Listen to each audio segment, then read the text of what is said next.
I guess the first thing to do is to define what cosmic justice is as distinguished from whatever other kind of justice we may be familiar with. Traditional justice, I guess we can summarize, at least in the American tradition, as applying the same rules and the same standards to everybody. Cosmic justice is very different. It means equalizing the prospects of everybody. And those two things are not only different in concept, they are wholly incompatible with one another.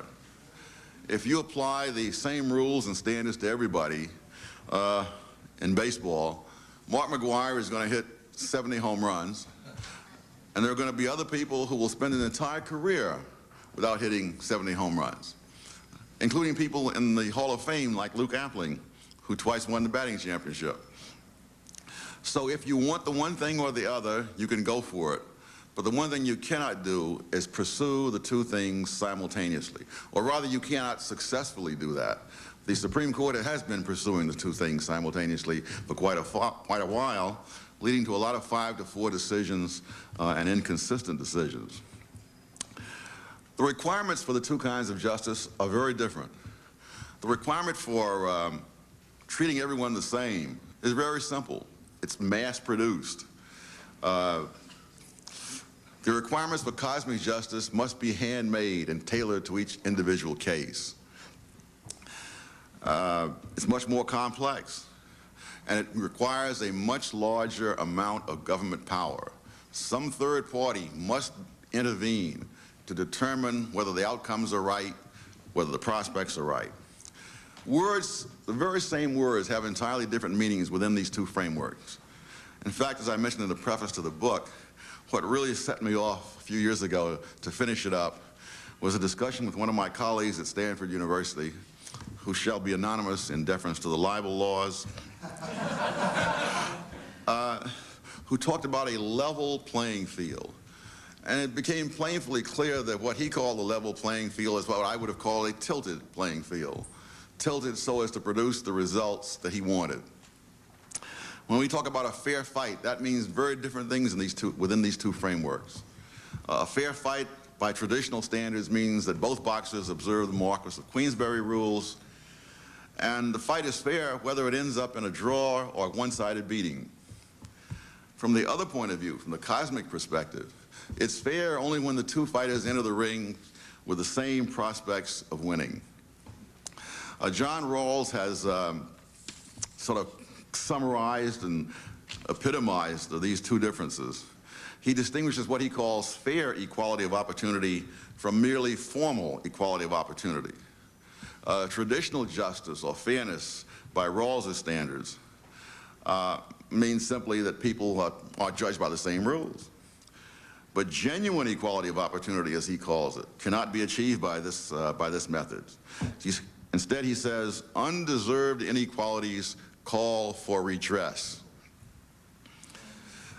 And obviously, someone must have power in order to do that redress. Now, what I call cosmic justice has been called by some people social justice.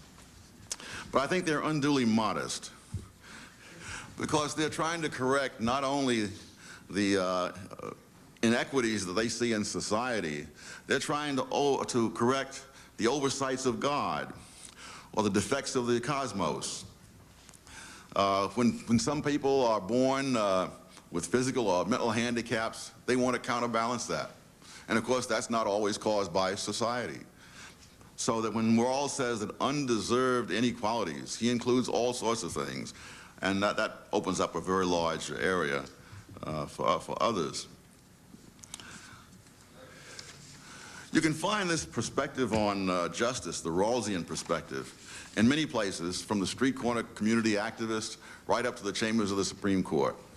For example, a few years ago, an admissions director at Stanford University wrote a book in which she pointed out that during all her years as an admissions director, she had never required students to submit achievement tests, because some of those students, she said, through no fault of their own, attended schools where they could not have acquired the skills necessary to do well on such tests.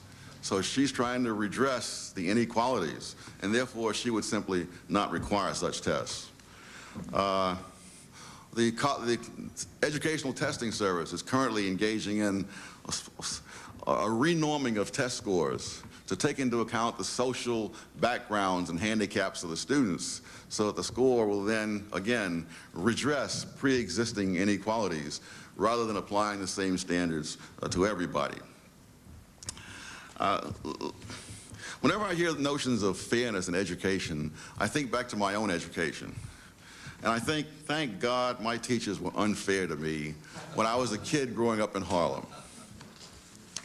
One of these teachers was a lady named Miss Simon, who belonged to what might be called the General Patton School of Education. I cannot even imagine that Miss Simon gave a moment's thought to my self-esteem. Every word that we misspelled in her class had to be written 50 times, not in class, but as part of our homework, and there was always plenty of other homework from her and other teachers. And so you misspelled 4 or 5 words, and you had quite an evening ahead of you. Very little chance of listening to the Lone Ranger. Now, was this fair in Rawlsian terms? And the answer is no. Like many of the children in Harlem at that time, I came from a home where nobody had gone beyond elementary school. I still remember what a big fuss was made when I was promoted to the 7th grade because I'd gone further than anyone else. In later years when I graduated from Harvard, there was no such fuss. They expected me to. But fairness was never an option. There was nothing that Ms. Simon or anybody else could do about the fact that we came from homes where we did not have books and magazines, and we were not as familiar with those words as people from other neighborhoods might have been. So that was never an option. Nothing that schools could have done would have changed that. It would have been an irresponsible self-indulgence for them to have pretended to make things fair. If there's anything worse than unfairness, it is make-believe fairness. They could, like the College Board apparently is trying to do, pretended that we knew more than we did. And that would have made them feel good. It would not have done much for us. Instead, they forced us to meet standards that were a little harder for us to meet than they were for some other kids, but far more necessary for us to meet, because that was the only way out of poverty. Many years later, I happened to run into one of the other kids from Harlem who went to that same school at the same time. And by now, he was a psychiatrist. He owned a home in the Napa Valley and property out there. In fact, now he's retired, living overseas with servants, while yours truly is still trying to make a living. But as we reminisced about things that had happened in the old days and what had happened in between, one of the things he mentioned was that over the years, his various secretaries had commented on the fact that he seldom misspelled a word. I told him that my secretaries had made that very same observation, and that if they knew Miss Simon, there would be no mystery as to why we did not misspell words. Now, it so happens I became a high school dropout. But what I was taught before I dropped out was enough for me to score higher on the verbal SAT than the average Harvard student, which may have had something to do with my being admitted to Harvard in an era before affirmative action was even thought of. What if the teachers of that era had been imbued with the present-day conception of fairness? Where would my schoolmate and I be today? On welfare, in prison, perhaps in a halfway house if we were lucky. And would that not have been an injustice? To take individuals capable of independent, self-supporting, and being self-directed women and men with pride in their own achievements and turn them into dependents, clients, supplicants, mascots. Now, the primary purpose of mascots is to minister, to symbolize something that makes other people feel good. The actual fate of the mascot himself is seldom a major consideration. The argument here is not against real justice or real equality. Both of these things are desirable in themselves. The only argument is that some versions of these things are simply impossible, and that trying the impossible has costs and real dangers as well. After all, the people who manned the communist movement around the world before the Soviet Union was established didn't devote themselves to this cause for the sake of creating gulags and secret police and territorial aggrandizement. They did it because they were seeking social justice. But what actually happened shows some of the costs and some of the dangers of that.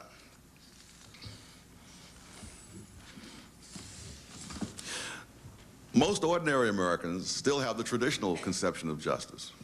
And that means that people who have this cosmic notion of justice must misrepresent what is happening as being a violation of traditional justice. And therefore, they must, for example, misrepresent test results as being either arbitrary barriers to advancement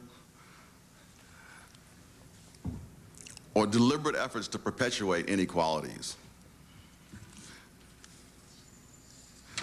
As Joseph Schumpeter once said, the first thing a man will do for his ideals is lie.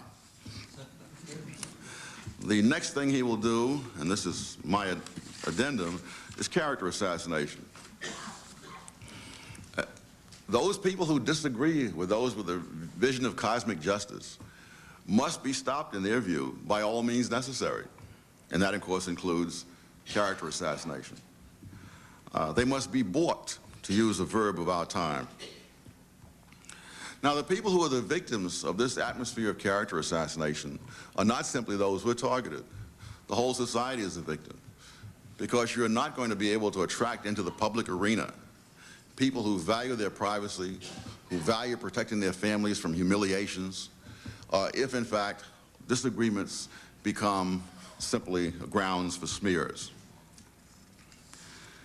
In a sense, the people who are caught up in the vision of cosmic justice are also victims, because once having demonized other people, they really cannot go back to square one and re-examine the evidence and find out whether what they've been advocating has been producing the results they want or producing totally different results.